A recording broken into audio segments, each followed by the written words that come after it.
La única línea que hemos tenido que es una delicia. Eso sí es una delicia. Me quito el sombrero. Gracias. On.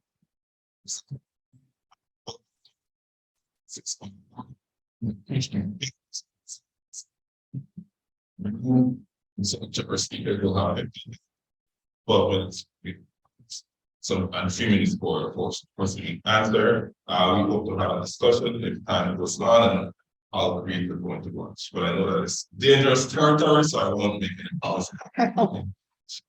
So too much. Invite our first speaker. We got the Prateep from D to give his presentation.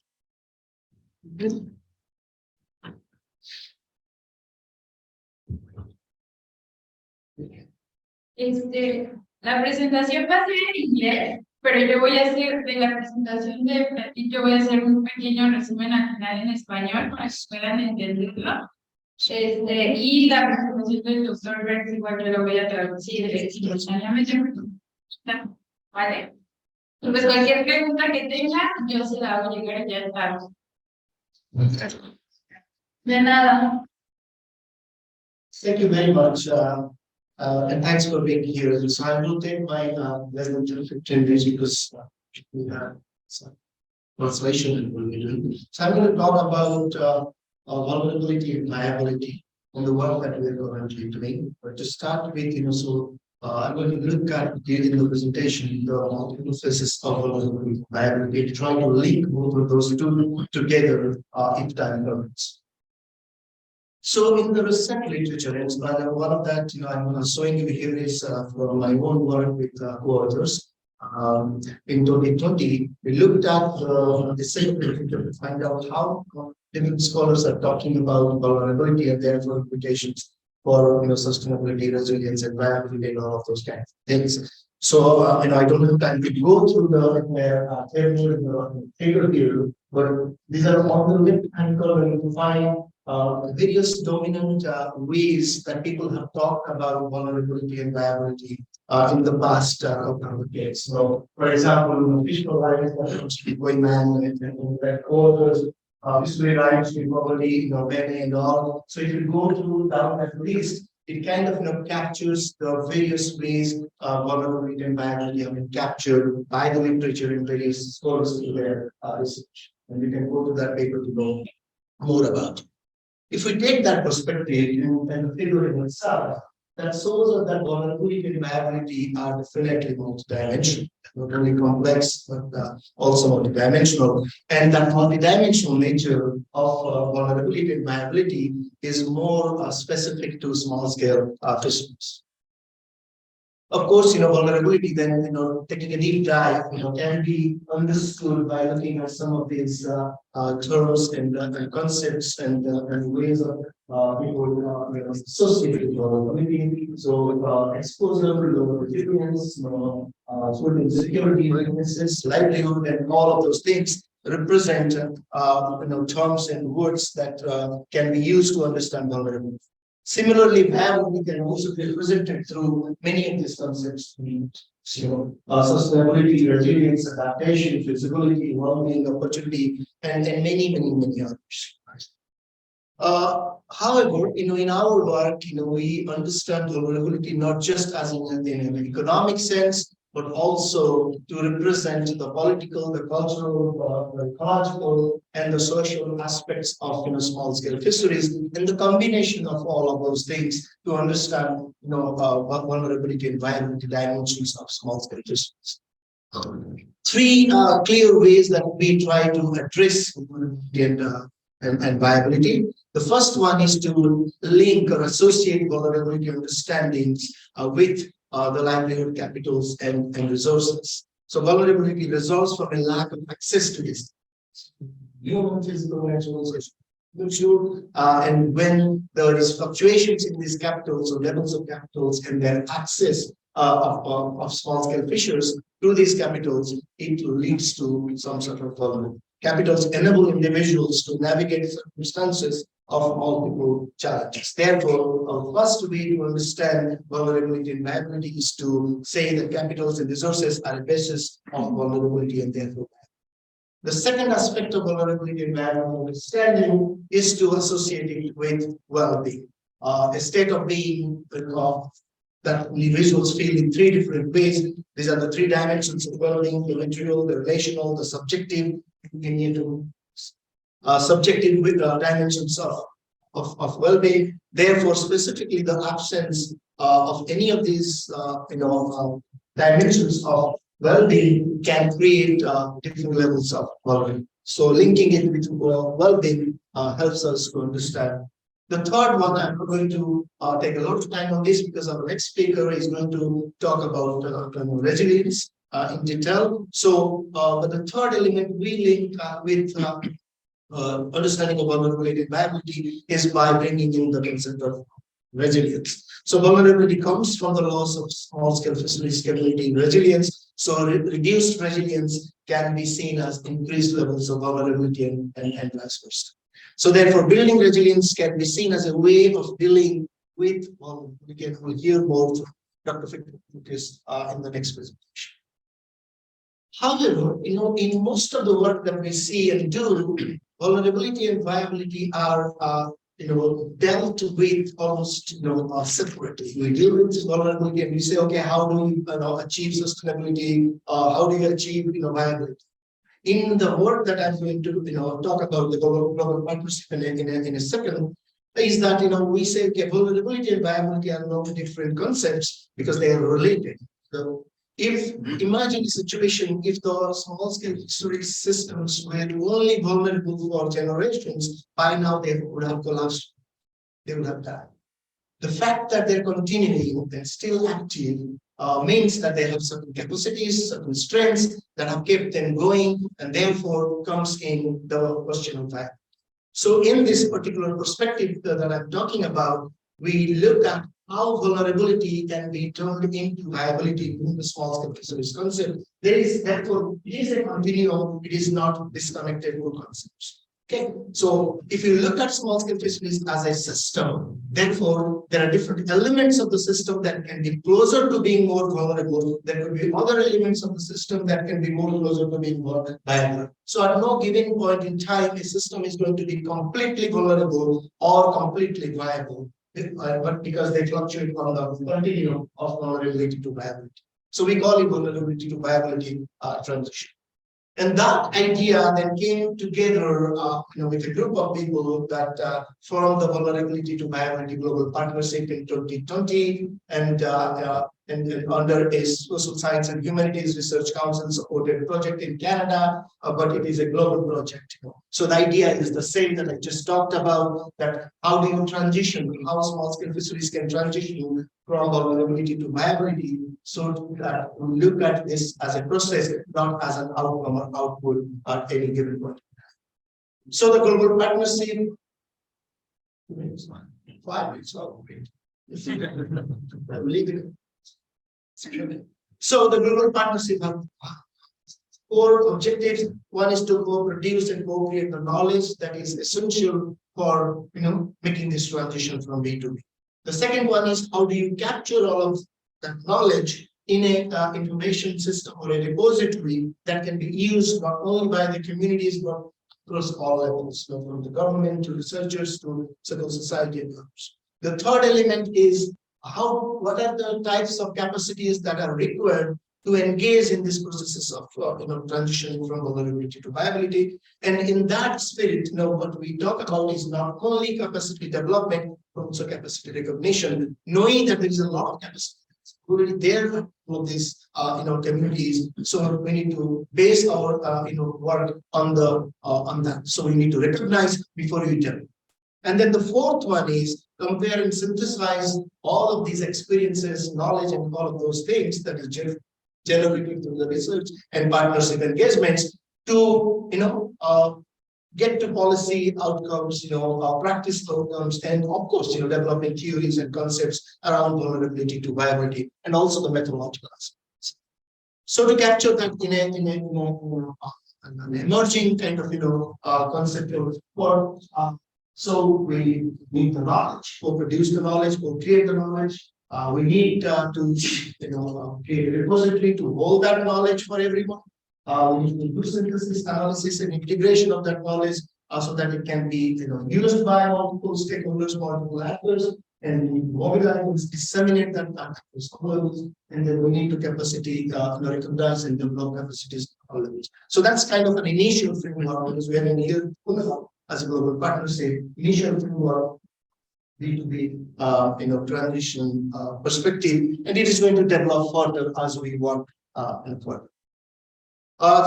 There is a methodological framework that guides our work. You can see there are 4 bubbles of conceptual directions. One is, of course, the social ecological resilience and adaptive capacity. And we'll hear more again in the next presentation. The second one is well-being and sustainable livelihoods. And the third one is a set of discursive approaches which takes us into the domain of political ecology, gender, and empowerment. And the fourth one is governance, which is an overarching kind of guiding principle to bring all of this together. So that is the way we see that how B2B can happen in small-scale tissue discoveries. But we also have a methodological approach, which we call is the B2B case studies approach, because in order to understand not only vulnerability and viability, because they could be very systemic, they could be very historical, they could be very deep-rooted. So in order to understand them comprehensively, we need to engage in place-based, comprehensive, inclusive, diverse, and dynamic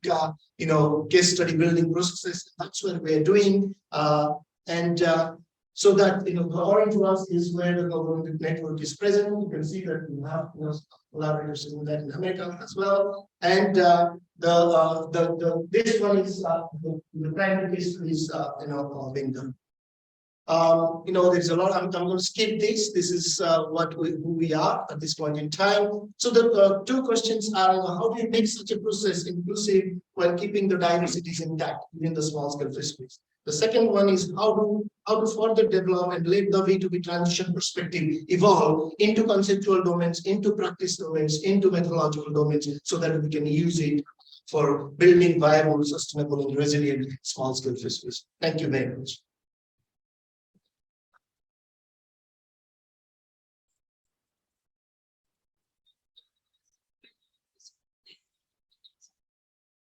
Particularmente la parte de cómo transicionamos de solamente evaluar la vulnerabilidad hacia la viabilidad. Estos conceptos se han abordado ya, sin embargo, necesitamos conocer uno para poder trascender al otro.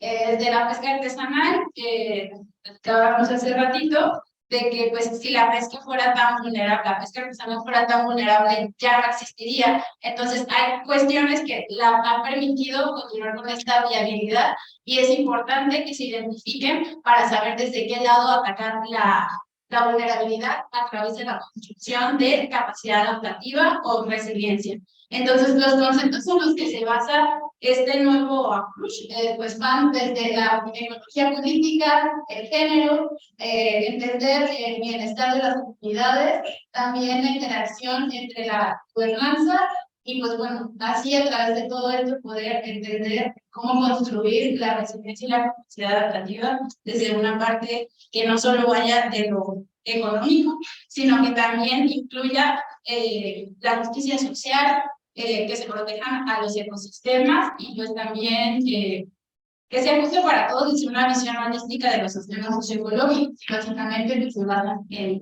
estos cuatro métodos. Y pues vamos a ver de esto. Y bueno, otra cosa que comenta el doctor es que este approach pues debe ser comprensivo, inclusivo, diverso, dinámico, ya que pues la pesca artesanal se mantiene de esta forma. La mejor manera de hacerlo pues es teniendo casos de estudio que nos permitan identificar que hablamos mucho de capacidad adaptativa, pero necesitamos saber cuál es esta capacidad adaptativa para poder subirla, ¿no? Y así pues poder hablar en estos términos. ¿Ciertos? Y pues este es el partnership global. Son varias personas las que están integradas, están en distintos países y pues actualmente cuentan con todo este financiamiento y diferentes actores. Y pues termina con estas preguntas. ¿Cómo podemos hacer este proceso inclusivo mientras mantenemos la diversidad de las actividades artesanales intactas? ¿Y qué tanto se debe desarrollar la visión y la transición de esta perspectiva de vulnerabilidad y viabilidad? ¿Qué tanto debe evolucionar para que se pueda transformar? Pues les dejo esas preguntas. Si alguien quiera hacerle alguna pregunta, pues tenemos. Yeah, next questions. Yes. I was just wondering, did you go maybe take mass? How come far? Yes, so we start the case studies in Asia and Spiny case study. So once we have the template of the case study ready, we have started the provision system. What we're going to do is we're going to contact as many collaborators, partners as possible to contribute case studies. So that the provision system will be to receive the results. But more than that, the activities we do are going to every. So I would invite all of you to go to www.b2b global partnership, B2B partnership, global partnership.org. And then we have a client webinar series that takes place on the last Friday of every month. We have a one-to-paper series that is open to anyone who wants to contribute on small scale fisheries. Where the part of the week where you contribute present the small scale fishery sector that is every week. So there are multiple activities. We have training programs for graduate students and organic researchers that anyone can be part of. So yes, please go. Just contact us at the website and get the email, and we'll get it.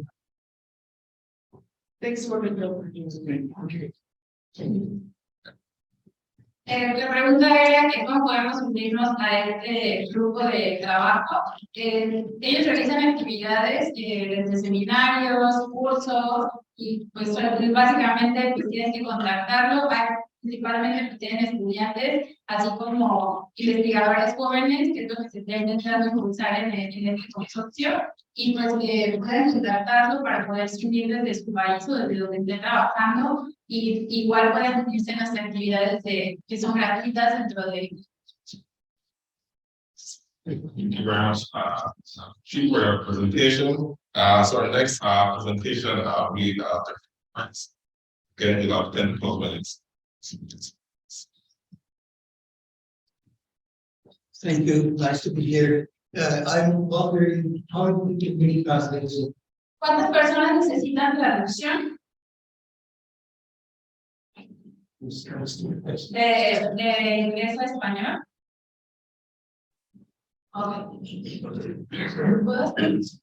Maybe it's all of it. O si no, yo voy, sí, quiero que me siento con él. I can, yo me siento contigo. So I can. So, Prateep is the overall head of the larger project we're talking about, and I'm going to now focus on the resilience part of this. This, by the way, is the cover of the book that we were talking about in the book launch, and there is now a Spanish version. It's completely free, it's open access. You can just go to the TBTI site and you can download the Spanish version or the English version. I did it this way because I want this book to be accessible to everybody, free. Books are expensive and libraries have difficulty trying to get all copies. So this TBTI is providing a great service by making free books available for researchers, graduate students, practitioners. The context of what I'm talking about, resilience, is that, yes, vulnerabilities are important, as Prateep pointed out, and we identify them and we try to solve vulnerabilities so we can get to viability. But vulnerabilities are not constant. All the time you're getting new kinds of problems, new kinds of vulnerabilities. So it's a dynamic situation, and this is why we need a resilience approach. When you have these new and different shocks in the system, changes in environment, changes in markets, changes in regulations, new areas, these all create vulnerabilities, in particular the blue economy. As you know, the concept of the blue economy is that we would have expanded protected areas, expanded industrial fisheries, more marine transportation, fishing, all this crowd, energy production at sea. So the small scale fishery, this is a cartoon from a recent paper. Small scale fishery is constantly being squeezed into a smaller and smaller area. This is, of course, why we're all here. So this is a big problem. But the problem isn't just the existing vulnerabilities, but all these new changes that keep coming. Now, resilience is the idea to deal with change. And maybe Adrian can summarize some of this here on the slide. Resilient systems can do these things. They can absorb shocks and stresses if it's a resilient system. They self-organize and they have a capacity to learn and adapt. So when you have a resilient fishery, for example, a small-scale fishery, it has the ability to respond to these new shocks and stresses. It changes all the time, it evolves all the time. It's not, it means it's system identity. That's why resilience is a systems concept. And very important last time. A resilient system undergoing change, it leaves the system better prepared for future impacts. So resilience is future oriented. Maybe you want to summarize some of this. She's translating for you. You can continue. Okay, yes, that. So resilience people use it, they call this a ball and sock figure. So the top one is a stable, resilient system. It moves, it changes, it's not set. So it's a small scale fishery. The fishermen know how to change years, they change species. If 1 year is different from the next, they can make the adjustment. So that ball moves in the upper one. In the lower one, we have an unstable system. Let's say large scale fishery wipes everything out. In last time, the reception was that let's say the Spanish trawlers are wiping out the inshore small scale fishery by going through all the stationary gear. Well, that is goes over a threshold into something else. The system is no longer viable and it goes into something else. So the state of the system is maintained through coping and adapting. Coping being short term, adapting being longer term. And in a stable system, the shock, they push the system over into a threshold. So if the fishery in, let's say, one of your areas, let's say Adrian's red snapper fishery, the fishermen can no longer fish the fish or other fish, and they can switch, then they might have to become workers in the tourism industry. Or if that doesn't work, maybe they come to where they become taxi drivers. So that is a different system. You no longer have a sustainable or viable small scale. So we talk about resilience as including these three kinds of capacities: coping, adapting, but also transforming, let's say from a fishery to a tourism industry.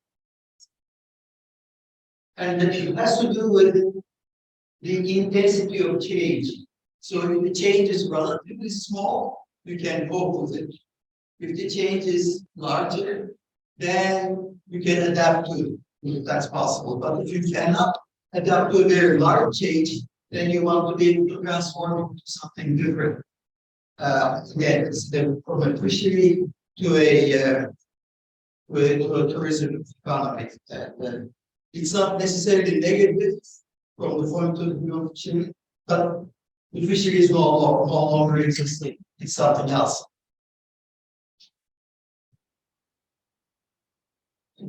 Now, there's a big literature about principles for building resilience, enhancing resilience. And I'm using just two of the sources, and these are, every list is somewhat different, but this captures most of it, the upper part. I'm going to mention some, skip others. Diversity, we've been hearing about diversity.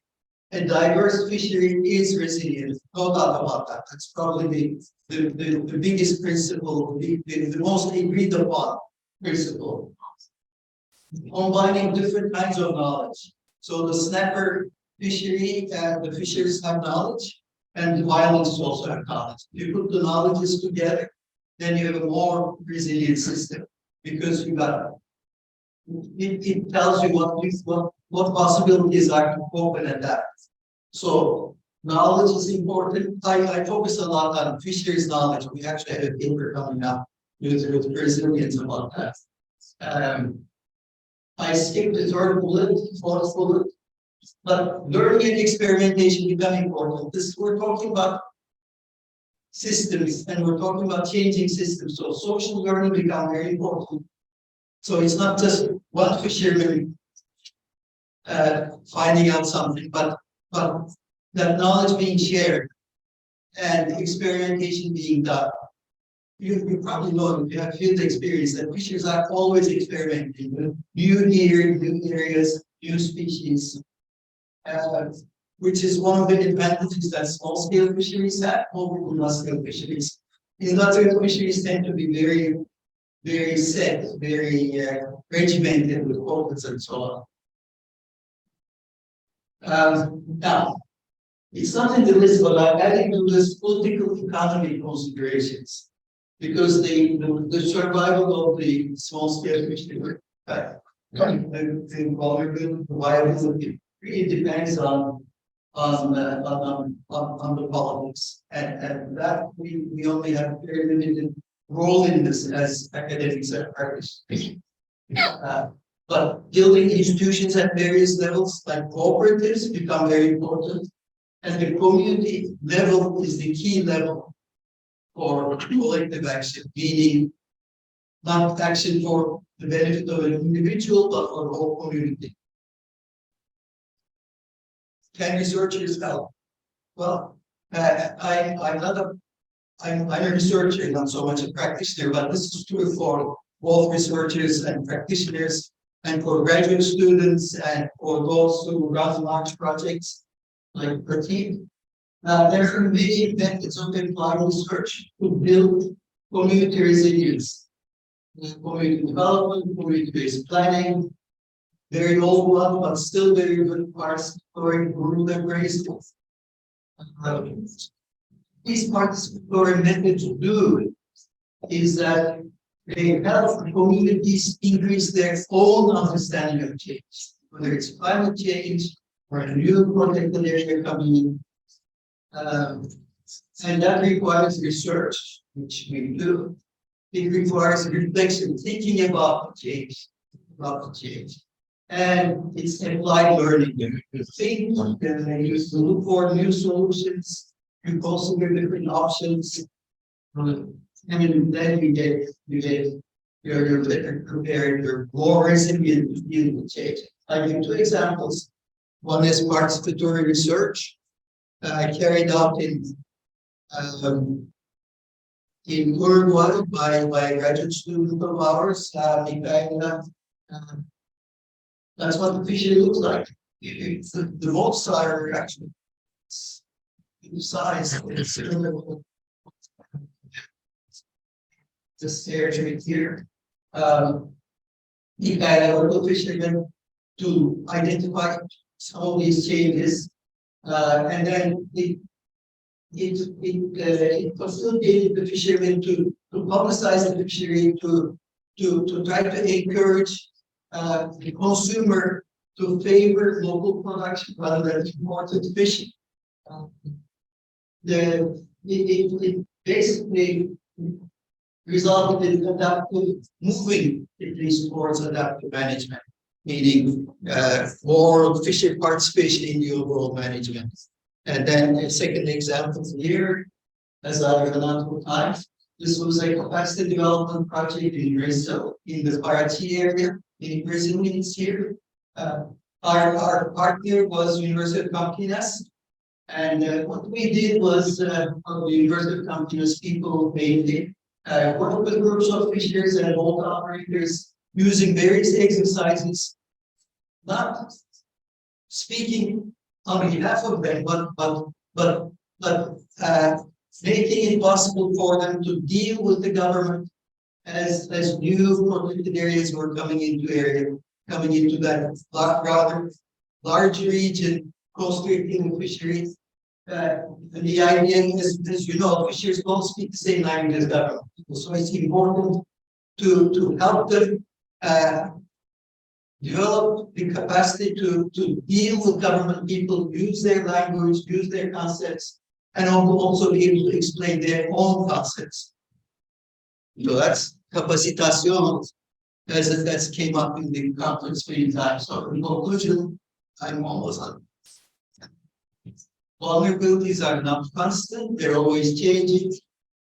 And what you need, and these are not permanent changes. I mean, who knew we were going to get, 20 years ago, did you hear about climate change law? Did you hear about COVID? 3 years ago, no. These are new shocks and stresses, and the system needs the ability to deal with these new changes. And resilience does that through the concept of opening, adapting, and transforming. And I work with communities, so the community level is the key for resilience building. I'm convinced, but it's not the only important thing, because communities are not isolated. They have to deal with higher levels, they have to deal with government, deal with consumers, and they have to take that collective action. But it has to be complemented by political action at other levels to be able to reach that viability. Thank you.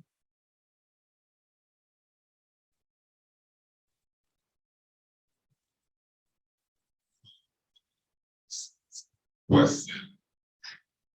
Yes. Doctor, in your long experience, you advise to be in contact efficiently with communities.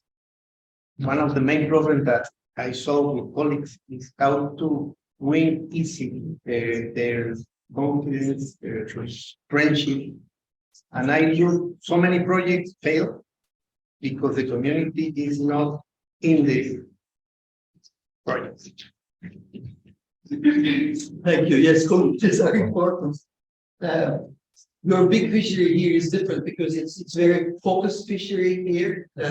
But in most small-scale fisheries, the species are multiple, the problems are multiple, and communities have to be involved with the government. And I think just about everybody here makes the argument that fisheries should be part of that decision making. So you're very right. Thank you. Thank you very much. I want to make a quick intervention, Okay. please. There is a point of view that suggests that sociocultural history in some places militates against a collectivity. In other words, the history of colonialism, slavery, these things have developed a culture where people within the community don't trust each other. And so it mitigates against collective action. How do you see that perspective in terms of your thesis there?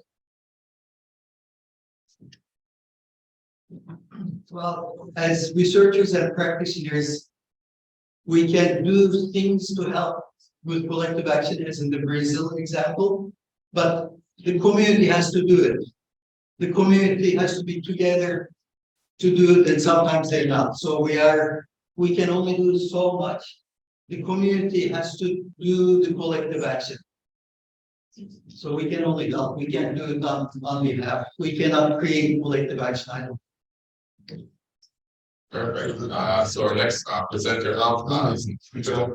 We'll talk about local, not. Yeah.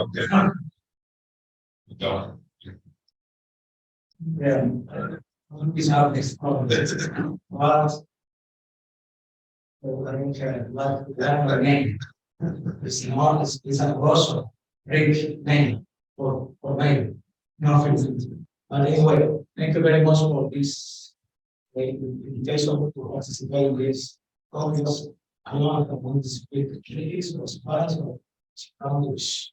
So if I'm speaking in English, it will not perhaps because some words I don't know. You have 10 to 12 minutes regardless. Yeah.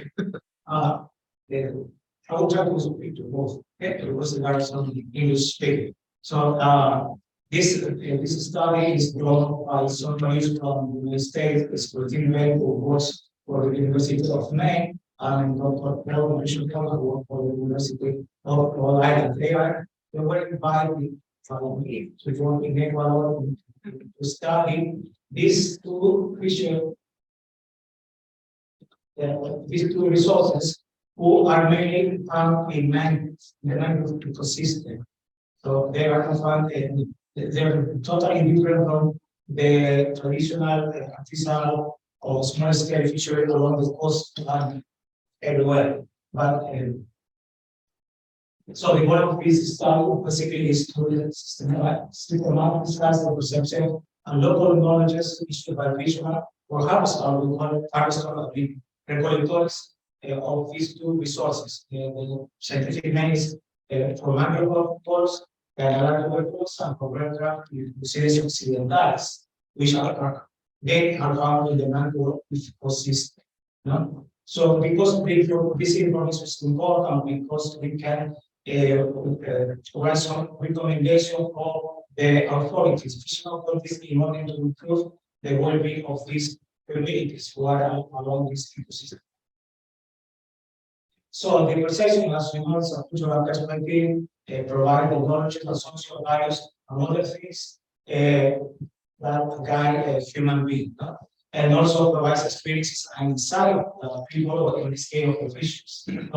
While local knowledge is associated with biological resources that lead to practice and conservation.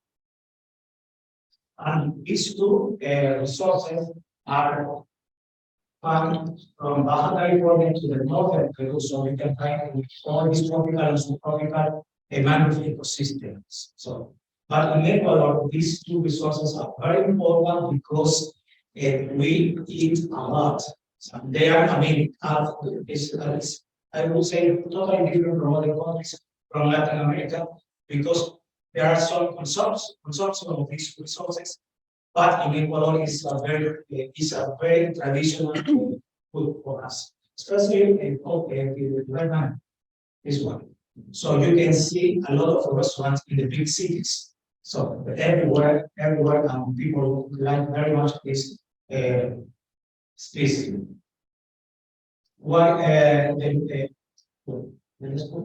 So you can see in this graph the areas where mangrove are in Ecuador. So we have from the northern part, here is the border with Colombia, and here we have some mangrove. But the most important are here in the Gulf of Guayaquil, which is the main ecosystem estuary in this part of South America. See, but the thing is that these mangrove were converted to shrimp ponds and also by human settlement.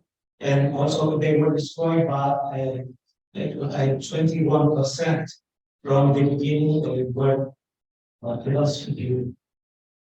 There were more than 200 hectares, 200,000 hectares, and now there is more or less this hectares in the world. So they were converted to shrimp ponds.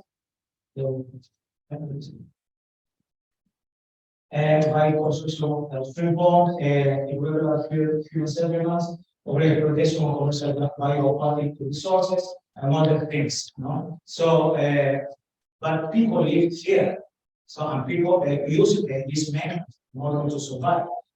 And that's why it's our concern, also what are we interested in help, to work with them and help them through recommendation to the fishing authorities. So this is the capture of mangrove cockle. So they collect from the roots of the mangroves. No, so it's not easy this work because you have to compete with mosquitoes and also.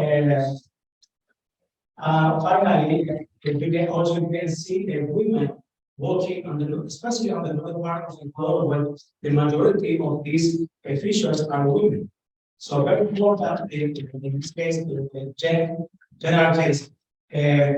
While in the southern part of Ecuador, so most of the fishers are male. In this case, for mangrove cockles.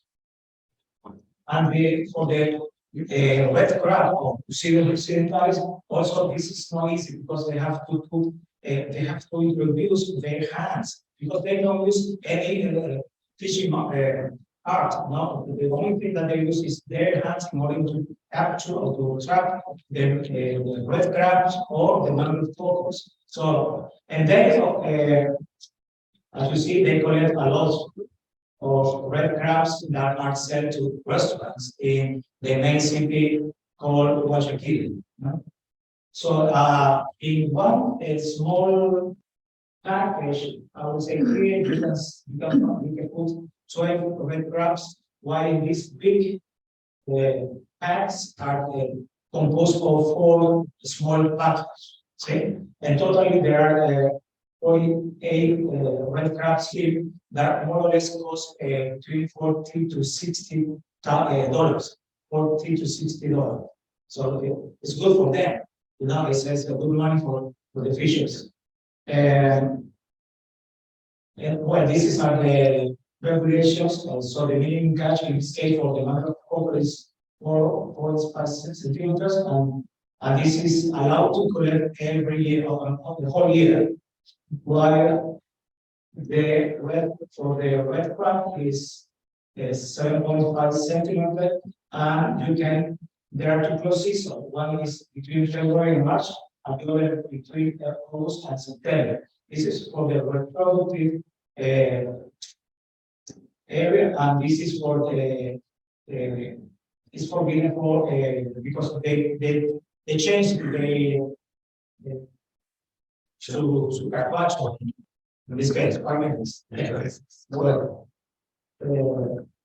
well, so this is important. The only thing is that since 2000, there is a legal instrument that allow to these organizations to give I would say the owner of the area. So because the government will give some authority to them to protect the area, no, by signing a document for 10 years. So they can do their collection also in more systematic, and there is also a order in this case in order to catch these 2 resources. Okay, I will go. For this case, this is the Gulf of Guayaquil. So this is the area or the cities, the communities that were interviewed. We use interview semi-structured interview, and we interviewed 375 people in these 2 areas, knowing different things about these 2 resources. Okay, so one of the resources is about age. So you can see here that they start working from 16 years old until the 70 years old. So there are a lot of abilities. In this case, the bigger number is between the 20s and 30 years old. And also have here also level of education, as you know, most of them only study the school, go to school. There are like 2 or 3 parts of the way to the university, but they don't live anymore in these small communities. I will go through some of the problems here. You can see the province right now in this area, because this is an ecosystem with mangrove and water, I mean, estuary, and there is a lot of piracy. We need people who stole the motor or stole the canoa. So this is a big problem right now for them. And other resource is about the state of the resource. See, so you can see in blue one of the result of the one of the province, and this is on the left or the upper part of the province of the Gulf of Guayaquil, and the other is a lot of province. So you can see here that most all of them say that these two resources are in worse situation than 10 years ago. So they don't find too much these two resources. So there's a big problem for them right now. Let's see all the resources. Here, regarding this legal instrument that I mentioned that the government gives to them to protect the area, most of them are muy de acuerdo. They are really like, because they say that this area or this legal instrument are helping them to protect and conserve the mangrove. And if they protect and conserve the mangrove, are also protecting these two resources. What is the same? We asked about the funding, and most of them saying that there are few areas that are still calling by other people that probably are belong to the extreme forms. Anyway, I mean, I would like to go to the conclusions. I mean, so you can see both fishers have a great capacity for resilience for personal events. Thanks to the fact that they maintain family, community associated ties, which allow them to coordinate collaboration with people to accomplish goals that benefit them. If most of them do not receive a bonus or social security from the government, if the reduction of these species generates pressure on fishing activities, or if they don't have many resources, they have to still catch them in order to give their family some food and some benefits. It's also one of the important things, as I already said, they are agreeing with this legal instrument for the sustainable use and industrial mangrove as they to manage the administer the mangrove ecosystem.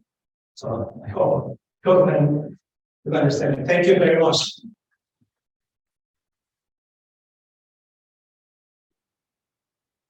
If there are any questions?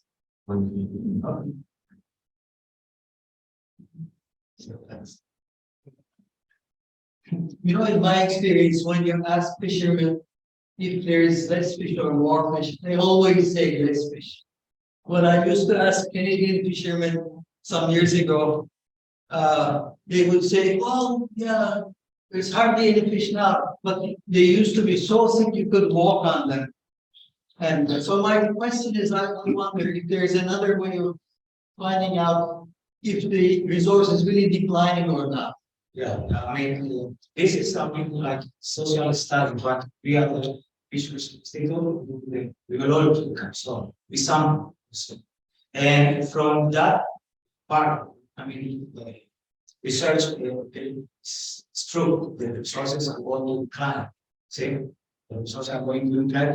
Besides, there are some many fishes do not belong organizations, and probably they are the ones who are trying to catch more than the fishes who belong to the organizations. So the relationship that we do is between the perceptions and the samples that we collect every month before we receive the biological data. So, but in this case, as I said, I only present the result of this social interview. Then, because we are doing more some or more analysis this all conversation we have for research to show growing and scholars.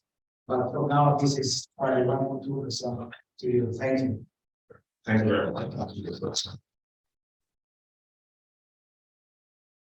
Right, next presenter is Nadia, and she'll be talking about creating recovery.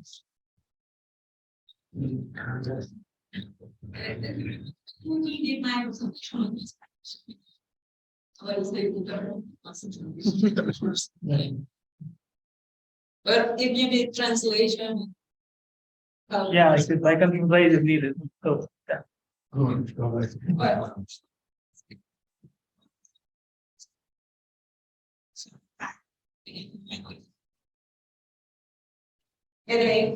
y uno de los dos hicimos ponerse esa mente, motor. A nivel nacional, tenemos casi 300 estados en México, de los cuales 200,000 se dedican a el resto se dedica a también algunos de ellos pues obviamente están representados por hombres y mujeres. Dentro de nuestros cálculos son aproximadamente entre el 28 y 30% de mujeres que se dedican a actividades de pesca. También pues de acuerdo a trabajos que se han realizado, luego también a la Carta Nacional Pesquera, pues se aprovechan 735 especies a nivel nacional, de las cuales se dividen en 83. Hablando de Yucatán, es uno de los estados más importantes del Golfo de México, en donde se representa el segundo estado más importante a nivel de pescadores, después de Veracruz.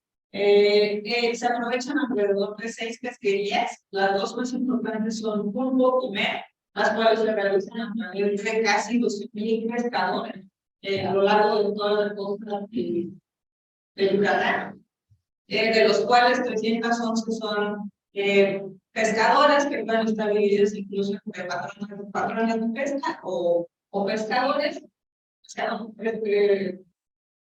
que se dedican a la captura.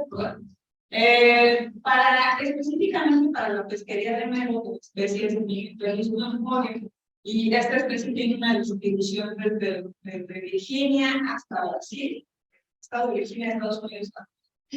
En Yucatán se hace a través de 2 flotas, la de altura y la alrededor de 3,600 embarcaciones son las que realizan este aprovechamiento. Y el mero de Yucatán apunta a la producción nacional alrededor del 70% del volumen, del cual de este 60% aporta alrededor de 16,000 toneladas anuales, el 70% dirigido a los principalmente. Bueno, Yucatán tiene una historia muy interesante en la construcción de todos sus interesados. Específicamente tiene 2 procesos participativos, que es el Comité Consultivo de Manejo de Pesquería en 2019, 2018 y 2017, y una red de investigadores que agrupa a 21 investigadores de 5 instancias académicas todos los días. Con estos 2 elementos participativos tan importantes, además de que tienen una historia que trasciende el nivel nacional, pues se han hecho diferentes trabajos. Cuando nosotros llegamos a Yucatán, una de las cosas que nos dijo sobre todo el sector productivo es: no queremos diagnósticos, queremos soluciones. Hemos hecho muchos trabajos, la conapesca, etcétera, etcétera. Lo que queremos es ver cómo está. Y dijimos, bueno, porque nosotros íbamos a decir, bueno, vamos a ver cómo está. Entonces, ante ese reto, lo que hicimos es, ok, vamos a ver qué es lo que tiene la pesquería, qué es lo que ha realizado. Le hicimos un taller muy importante que fue gestionado por estos docentes, en donde, incorporando todos esos diagnósticos que ellos le habían realizado, se hizo un análisis para definir si las prioridades de los documentos que los más actualizados como el oficial como interno, que eran de 2014, seguían siendo vigentes. Y eso ayudó a promover precisamente a identificar muchas de las novedades que y a partir de eso, se hizo esta evaluación de diagnóstico. Esto fue un taller muy importante para el, pues ahora sí que del sector, y del sector me refiero a productores, investigadores, y gobiernos de los dos gobiernos, al menos federal, estatal. Hicimos una recopilación a raíz del trabajo que se había hecho en este taller, porque de manera paralela a la red de investigadores de Mero había hecho ya un análisis ultra fino de cuántas publicaciones se tenían identificadas. La red identifica alrededor de 300 publicaciones que se tienen para la pesquería, por lo cual se ha hecho una enormidad de trabajo del sector, ¿no? Más los que se han hecho por parte del sector. Entonces nosotros lo que hicimos, bueno, no vamos a redescubrir el libro negro, lo que hicimos fue ir incorporando todas esas medidas y todas esas sugerencias que ya se habían hecho todos estos trabajos. Y lo que hicimos fue tratar de reconstruir parte de la historia. Pero en esa historia no solamente pusimos los elementos de manejo, normativos, es decir, cuándo se hizo el plan de manejo, cuándo se hizo la veda, cuándo se establecieron algunas otras medidas regulatorias. Incluso vimos que había una flota rastrera que se detuvo antes del 2000, que se eliminó gracias a un proceso participativo de los pescadores. Entonces fuimos incorporando todos estos elementos, además de variables climáticas, ¿no? Huracanes, mareas rojas, etc. Para tratar de describir precisamente esta historia, incluso de literatura, también sobre lo que nos contaba la historia, ¿no? De dónde están, cómo vimos los datos, etc. Y bueno, lo que hicimos fue una propuesta precisamente de plan de recuperación. Pongo ahí todos los logros porque este es un programa que ya ha sido presentado en el Comité Ejecutivo y en el investigador de Mero, y lo que tratamos de hacer es proponer estrategias principales.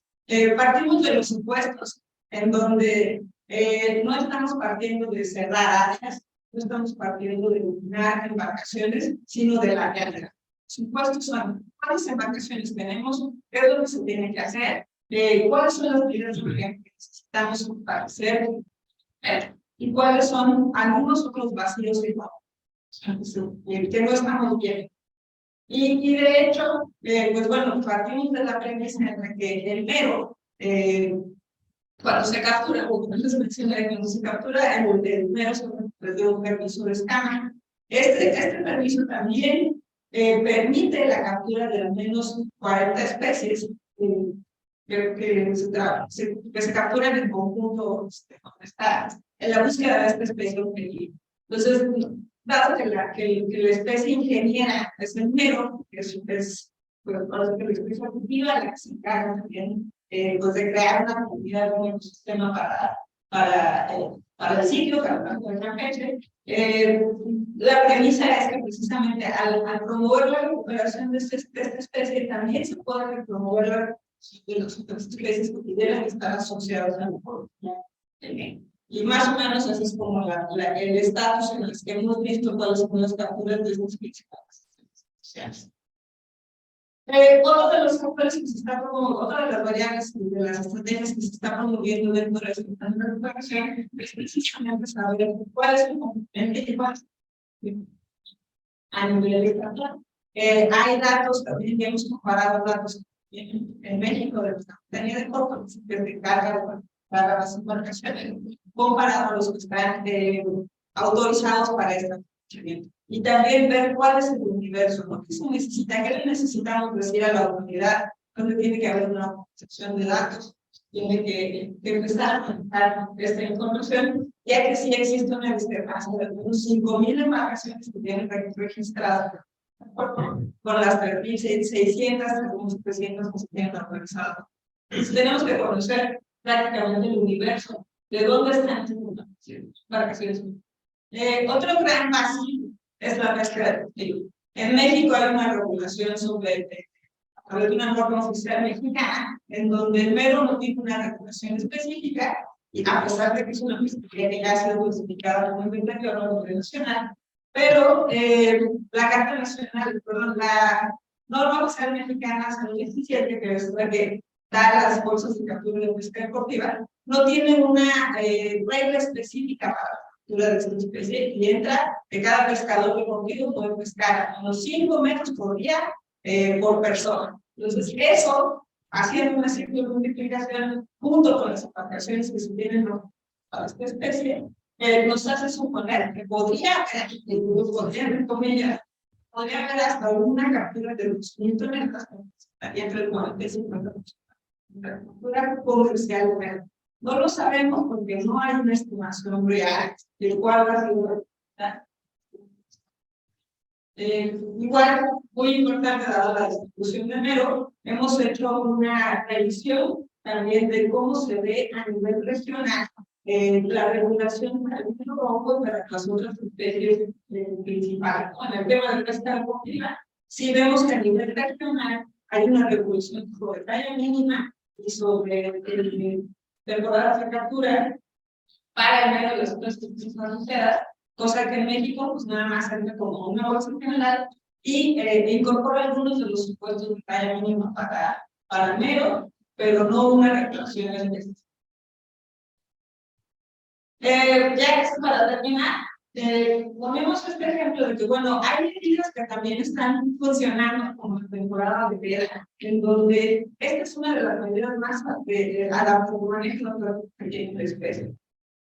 Ha sido una constante que ha ido siendo revisada, no nada más en temas biológicos, sino también de ordenamiento, porque ha habido una sucesión de, bueno, primero somos solo la península de Yucatán, pero ahora somos de Tabasco, porque tenemos una gente que no puede estar perturbando.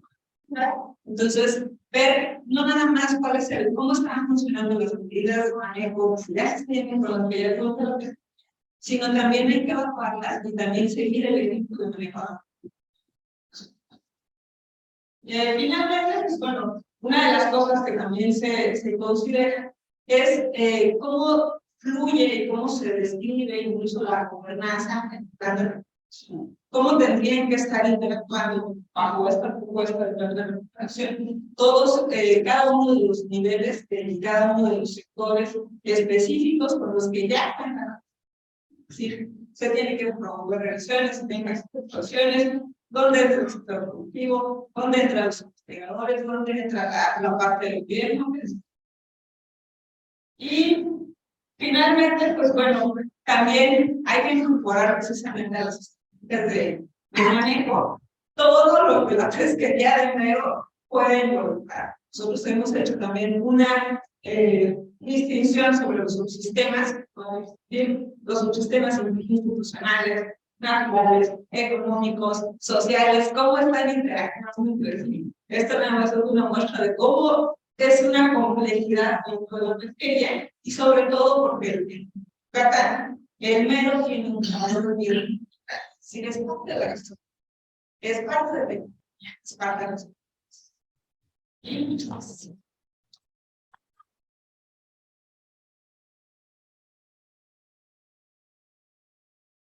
Any quick questions?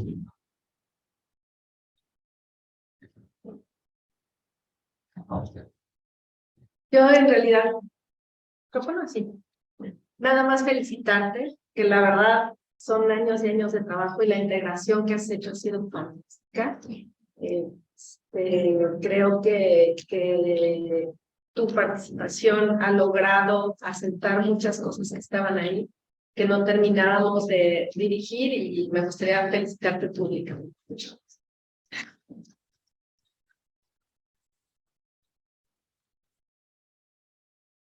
Next presenter is Fabian. And while we get Fabian's presentation up, he has gone missing for the mezzanine. If anyone has seen a key, has a key that is not theirs, please bring it to the front. Oh, yeah, so we'll go for the lost keys.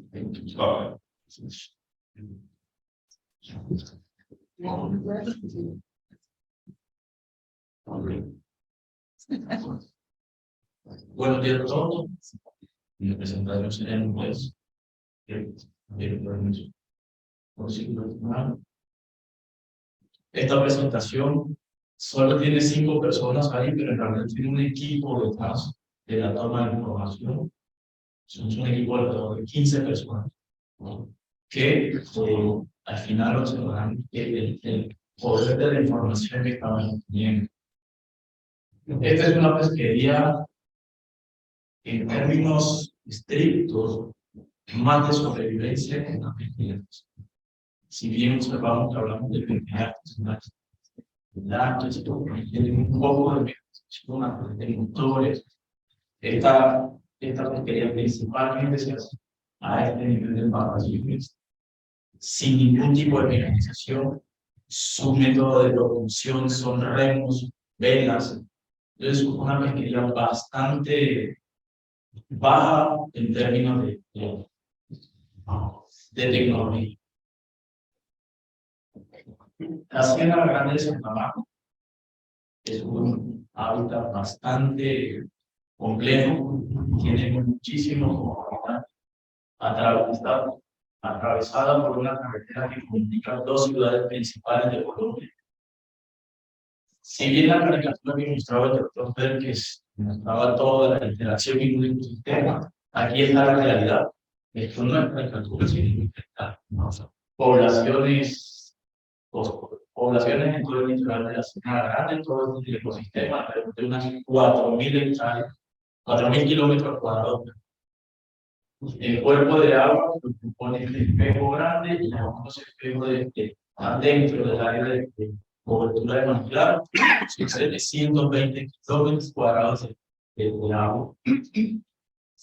Tenemos pesca artesanal, todos los cuerpos de agua, tenemos ganadería, tenemos agroindustria, tenemos plantaciones agrícolas, tenemos cultivos de autoconsumo. Entonces tiene una mezcla de impactos antrópicos, pero ambientalmente también tiene influencia del principal afluente del país, el río Magdalena, que es quien aporta la mayoría de agua dulce. Tenemos una acelerado más de hecho, no sé, pero está el macizo montañoso más alto a nivel mundial en el litoral costero. Tiene 5.800 metros de altura más o menos, y esa Sierra Nevada aún continúa en el lado marino, continúa en el mar, y tenemos la influencia del mar. Entonces, si ven, es un hábitat o un ecosistema que tiene múltiples incidencias de parte tanto ambiental como no. Acá destacamos como los 4 sitios principales donde se hace todo el desembarco pesquero y donde hacemos la actividad de colectar información. Esta es un poco la historia de la Cienaga Grande de Santa Marta. Hacia la década de los 50 se construye la carretera que hablaba, unía las 2 ciudades principales de Colombia.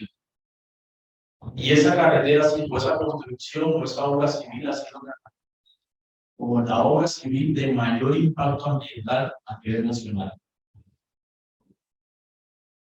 En esa década, digamos que la Cienaga tenía una cobertura aproximadamente de 50.000 hectáreas de manglares.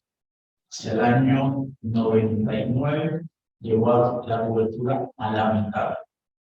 El haber cerrado la Cienaga tendría 4 bocas de conexión con la parte marina. La construcción de la carretera cerró 3 de esas bocas y el impacto ecológico fue altísimo. La mortandad nuclear. Hacia el año 67 se hizo este reporte de 25.000 toneladas.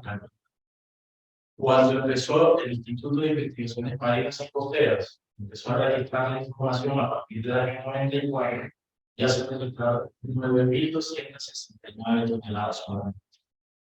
Compuesto principalmente por especies marinas y marinos costeros. No solo con esta parte del daño que se hizo, se construyó un carreteable del margen derecho de la Cienaga, donde estaba este sector, un carreteable para unir diversas poblaciones que se escaparon también entonces ahora la entrada de agua dulce. Entonces, no contentos con el cierre de la parte marina, impactamos con lo de agua dulce.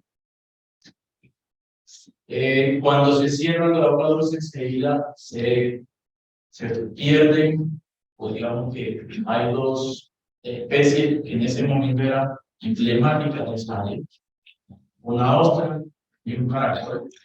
Viene la distribución, por supuesto, se ve reflejada en los desembarcos pesqueros. Hacia el año 96, entonces, se hace la apertura de uno de los caños a través de puentes. Aquí hay un bache en la información, digamos que viendo el ejercicio, la autoridad pesquera de ese momento en el país toma el ejercicio y demanda ser el ejercicio de la autoridad pesquera. Pero durante esos 2 años, la información que colectaron no fue revelada, no fue bien tomada. Entonces se perdió esa información y hacia el año 99 el INDEMAR retoma esa información. La toma de información y hacen otra apertura hacia el año 99 de otro de los años y se nota una recuperación de la captura como tal dentro del ecosistema.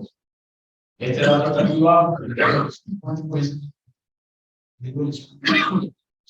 esa recuperación, esa cantidad de agua dulce viene de la introducción de una especie que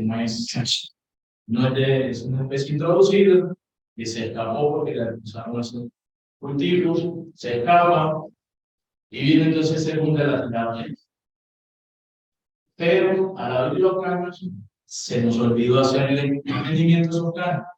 El principal afluente ingresa mucho sedimento, se cierran los caños y otra vez automáticamente se cae los desembarcos. Empiezan los mantenimientos, alguna recuperación nuevamente, viene otra vez el boom de la tilapia, otra vez se pierden los mantenimientos, digamos que hay un problema de gobierno hasta el año 2017, donde el programa para el mantenimiento de esos caños se ve una leve recuperación, aunque en los últimos 5 años de esa forma. Pues bien, entonces, el INDEMAR ha construido una base de datos de 20 años de información a través del sistema de información pertinente. Esos 20 años de información en el país encuentran la serie de tipo más larga de información, de colecta de información. De estos 20 años destaco cuando tenemos información de captura, información de esfuerzo, información económica, como tal, de unos 3.200 pescadores que ejercen la actividad en esta área y que anualmente en promedio son 6.000 toneladas, aprovechando 50 especies, y que para el año 2021 la producción fue de 3.7 millones de dólares. Pronto el número se ve muy grande, pero si hacemos esta división de la cantidad de dinero de los 200 pescadores, anualmente alcanzan 2.200 dólares por pescador. Eso no es nada. Si bien entonces un sinnúmero de especies son aprovechadas, aquí tenemos un listado de las 10 principales, las 10 emblemáticas de peces en la Cienaga Grande, pero que están dobladas por la salinidad de la línea roja que ven, más que por otro tipo de esto. Entonces, un análisis de ordenamiento general mostró que la estructura, aunque todos los años se parecen, pero más somos el 85% de similitud en toda la estructura durante todos los años y que está regulada por estas dos, por la salinidad y directamente por el fenómeno del niño y de la niña que aportan, dependiendo del año, aportan la mayor cantidad de agua dulce o menor cantidad de agua dulce. Además de la información de captura, hay una información muy importante que creemos que es la más sencilla de colectar, y la información de tamaño de los. Aquí les traemos 3 ejemplos, pero tenemos para varias de las poblaciones. Estos 3 ejemplos simplemente por mostrar que tenemos especies que son capturadas por debajo de la talla de madurez, especies que son capturadas al nivel de la talla de madurez. Bueno, como un semáforo, si lo vemos en rojo, este sería amarillo, y especies que están siendo capturadas por encima de su talla de madurez.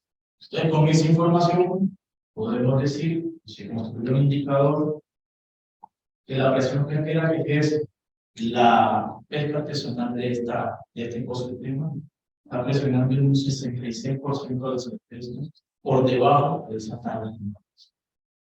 Ese ejemplo de 8 especies, donde tienen la que está siendo calculada por debajo de ese punto de referencia, y simplemente destacar que esta información ha sido certificada por parte del gobierno colombiano, una información robusta que permite la toma de decisiones.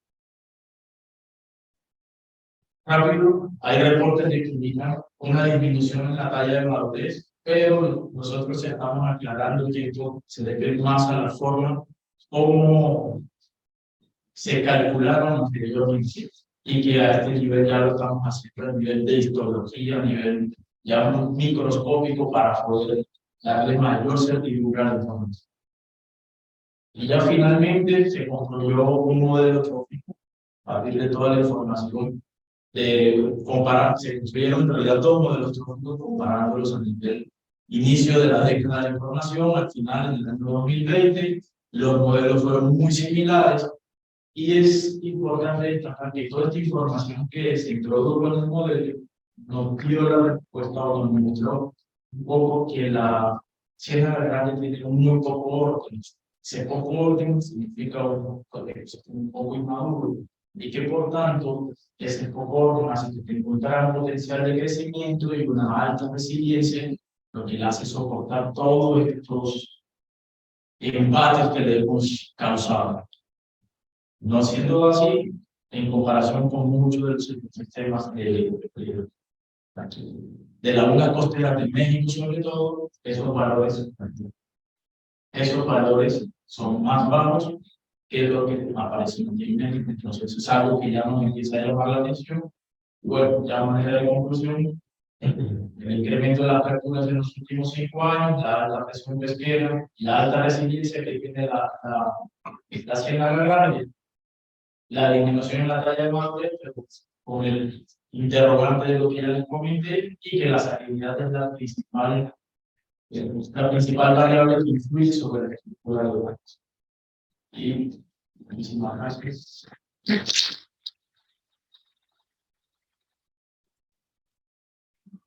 Any question? All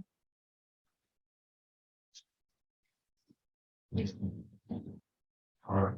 There are no questions. Thank you so much. Our last presentation is more before we for lunch by James Foley.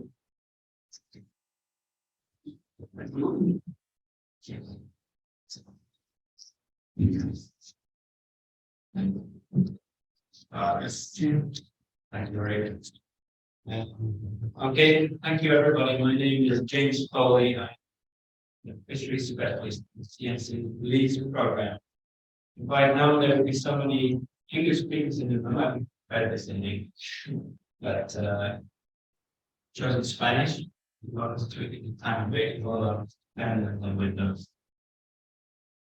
Bueno, estoy aquí para brindar de los últimos avances en el programa de pesca centrados en el uso de herramientas de facilidad electrónica y visualización automatizada y experiencia en las cooperativas pesqueras de Belize para mejorar la relación del valor del productor y la gestión pesquera basada en datos nacional. Este trabajo se encuentra dentro del contexto más amplio proyecto de mejora de la pesquería de la costa espinosa de Belize, que tiene el objetivo general de salvaguardar la sostenibilidad social, económica y ecológica de la pesquería de la costa y caracol de Belize. Belize es un pequeño país en la costa caribeña de América Central, que comprende aproximadamente una mitad de la barrera de coral mesoamericana. Tiene una pesquería artesanal de pequeña escala, con aproximadamente 3.000 pescadores comerciales y 15,000 personas en comunidades costeras altamente dependientes de la pesca. Obtiene entre 2.5 y 18 millones de dólares anuales. Y la langosta es el producto más valioso. Desde 2011, el Departamento de Pesca introdujo un nuevo sistema basado en derechos territoriales, conocido como Managed Access, destinado a mejorar la sostenibilidad de la pesca y otorga acceso exclusivo a áreas de pesca definidas que se muestran 1 a 9 en el mapa para pescadores con licencia restringidos a zonas específicas. Sin embargo, como muchas pesquerías, esta pesquería está sufriendo una disminución de la población debido a la sobrepesca, la capacidad de gestión insuficiente y la responsabilidad no reglamentada y no declarada, no hay fishing. Estas condiciones crean valor perdido. Además, hay nueva competencia para las cooperativas del sector privado bien financiado. Hay un aumento de la presión sobre la población. Y también el cambio climático, el desarrollo costero. En los últimos años, muchos países importadores han endurecido sus requisitos de importación, exigiendo normas más estrictas de certificación y trazamiento. También los impactos de la pandemia en las cadenas de sus globales. En 2018, The Nature Conservancy, TNC, en asociación con Fishery y National Fishermen Cooperative, buscaron identificar un sistema de trazabilidad electrónica para las pesquerías artesanales de pequeña escala de lengüas de espinos y caracol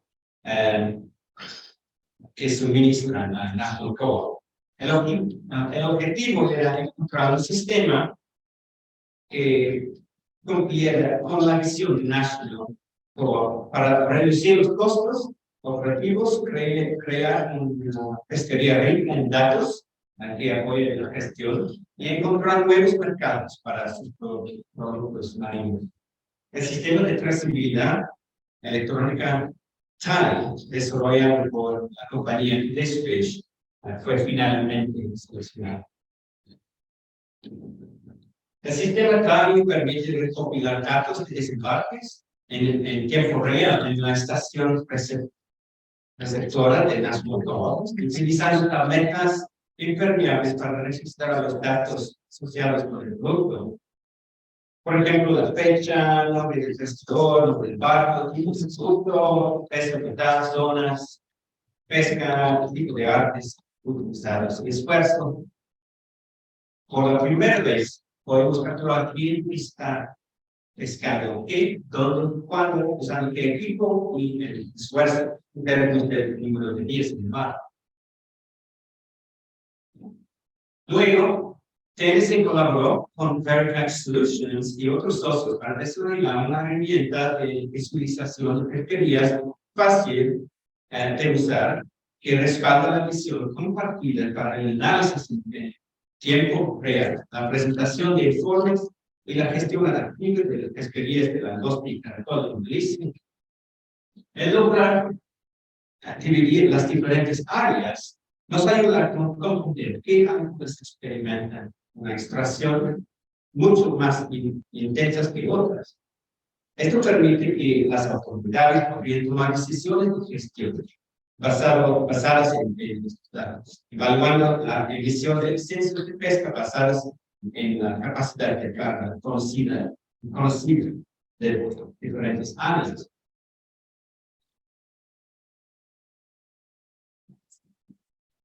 Y sabemos por el sistema de talla National Co que hay varios factores principales que afectan la talla de los colores. Un ejemplo es el tiempo de captura, el aterrizaje debido a la falta de estándares de la temperatura. de hielo.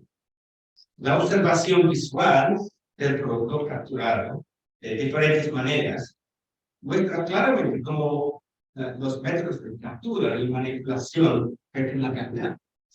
Si la carne está gorda o sale firme, por ejemplo, entonces es muy fresca, porque el enfriado es adecuado, con el tiempo mínimo entre el captura y el desembarco.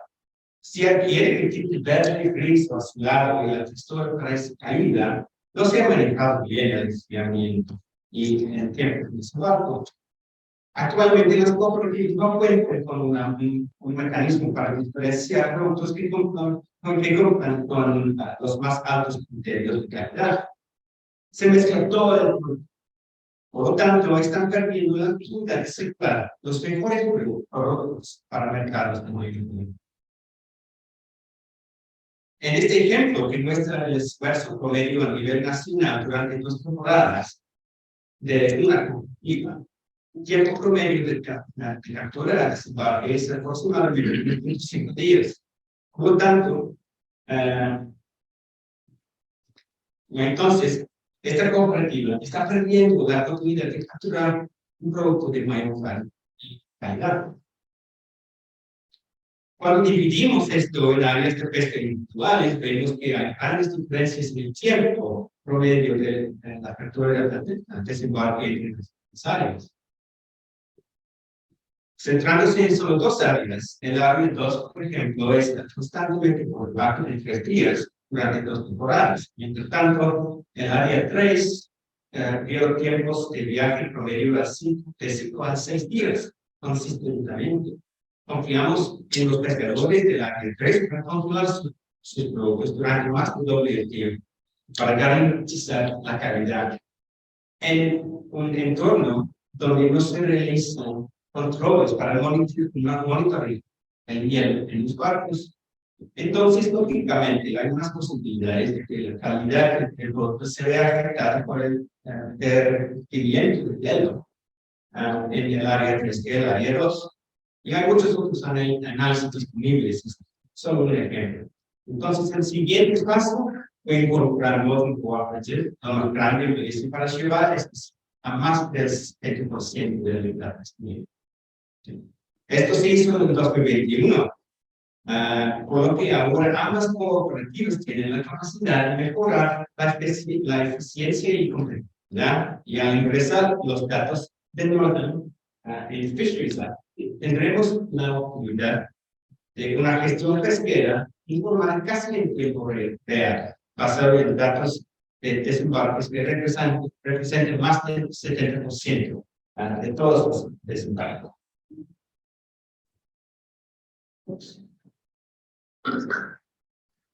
Entonces, ¿cuál es nuestro reto? Es como convertir esa demanda de calidad en un cambio en las prácticas pesqueras que promueven la sostenibilidad. Los datos de desembarque son un componente importante para esto, pero no son la única de los datos disponibles. Este enfoque todavía depende de que los pescadores informen sus actividades honestamente. Entonces, el siguiente paso es aprovechar las tecnologías existentes que están siendo probadas con nuestras organizaciones asociadas, vinculando las plataformas digitales para aumentar el flujo de información, de modo que la información reportada por los pescadores e ingresada en challenge pueda verificarse con estas fuentes predefinidas. Esto permitirá la creación de perfiles positivos para los pescadores que adopten prácticas ejemplares, agregando integridad a la historia de la sostenibilidad y la alta calidad.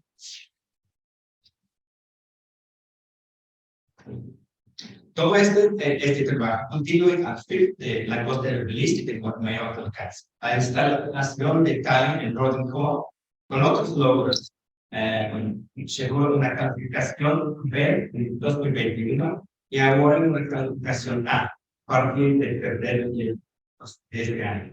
El primer fit de los 5 existentes en Morado. TNC continúa fortaleciendo el sistema activo de interés. Ahora se está preparando para realizar una evaluación del mercado para identificar mercados potenciales claro, que buscan productos de alta calidad, creados de manera sostenible de un de alto rendimiento. Continuamos apoyando a ambas cooperativas a través del fortalecimiento institucional, incluida la actualización de los estatutos y estructuras de gobierno, la modernización de los procesos administrativos, financieros y la mejora de los estándares de seguridad alimentaria. Nuestro objetivo es apoyar a los pescadores el próximo año en la transición a tipos de artes sostenibles que mejoren la calidad utilizando un enfoque en marketing histórico para incentivizar esta transición. Y continuamos trabajando con nuestros socios para lograr vínculos entre las plataformas digitales existentes para permitir una verificación auténtica de los atributos de calidad y sostenibilidad de los productos de la costa y caracol originarios de Belize. Si bien estas iniciativas con actualmente en escala, continuamos trabajando con nuestros socios fundamentales para respaldar las recomendaciones de políticas para expandir este enfoque a nivel nacional, con el objetivo final de mejorar la verificación de datos para más del 70% de todas las pesquerías en los próximos 2 años. Gracias.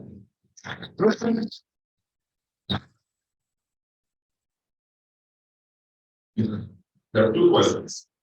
Yeah, my question should be quick. To what extent has the institution of this traceability system impacted on fishers' perception of the efficiency and profitability? Of traceability or the whole system that we spoke about, FIP and all the rest of it. Well, I mean, can I say this? Yeah. So the traceability system itself doesn't improve the knowledge of fishermen about the efficiency, but it's built within the FIP.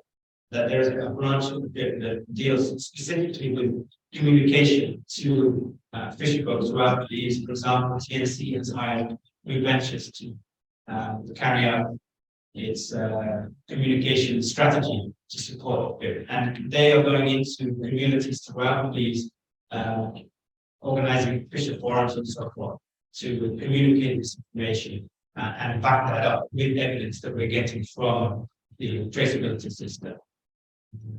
And we're also working with the cooperative directly to help them and support them in their messaging to their members, so that they're saying they're reflecting accurately what the benefits are. There's still more work to do because we're bringing the whole industry towards eligibility for certification, even if they don't choose to have it.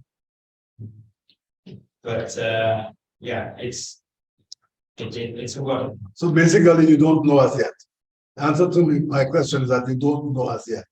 We cannot guarantee that there's going to be a high value of these things. But what we can guarantee is that if we continue business as usual, the value is going to decrease.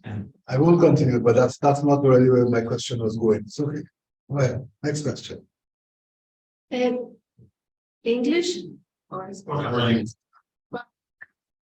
Please, if you please answer in Spanish, but is who pays for this equipment and who is sponsoring? Because more fishermen are willing to use these equipment in Yucatan, but since there is still no sponsorship, they've been able to buy it. Es buena pregunta. Bueno, la verdad es que para iniciar todo esto, DNC la inversión inicial para empezar a poner los sistemas de accesibilidad en las cooperativas. La idea es que después de mejorar y centralizar transiciones a mejores formas de ingresar, vamos a ver después de unos años una mejораncia en el ecosistema y acompañado con una historia, una story fish product, que podemos accesar directamente al consumidor y demostrando la vinculación en calidad y sostenibilidad. Los consumidores dan más valor en la calidad y la sostenibilidad. Tenemos que usar uno para explicarlo. And is the system interoperative? Sorry, es interoperable. The system permits to share information with some other information. I know it is very relevant for these initiatives to be interoperable. So you can share information, and this information that is now in DNT, or I don't know, maybe the government can be used as the same data for next years. Yes. Yes. Sorry. Additional questions, please, talk to James, before that. Thank you all very much, for joining, our session.